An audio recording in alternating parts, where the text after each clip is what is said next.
Allora, c'è un aereo pieno di juventini con un solo napoletano a bordo. Mentre sono in viaggio parte una comunicazione da parte del comandante che dice: causa avaria al primo motore dobbiamo alleggerire l'aeroplano, quindi lasceremo andare via tutti i bagagli. I passeggeri un po' infastiditi da questa cosa, ma preoccupati per l'avaria, non dicono niente. Poco più avanti parte la seconda comunicazione che dice: causa avaria al secondo motore dobbiamo ancora alleggerire l'aereo, quindi lasceremo andare via la coda dell'aereo.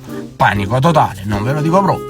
Ma poco più avanti parte la terza comunicazione che dice: la situazione è drammatica, causa avaria al terzo motore, dobbiamo alleggerirci ancora di più per evitare di schiantarci, quindi lasceremo andare via la parte sottostante dell'aereo, tutti appesi nel vuoto, una paura tremenda.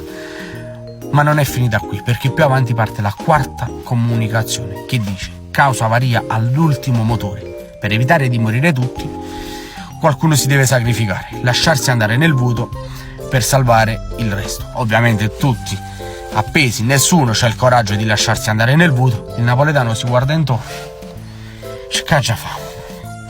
Lo faccio, forza Juve, e tutti quanti in coro.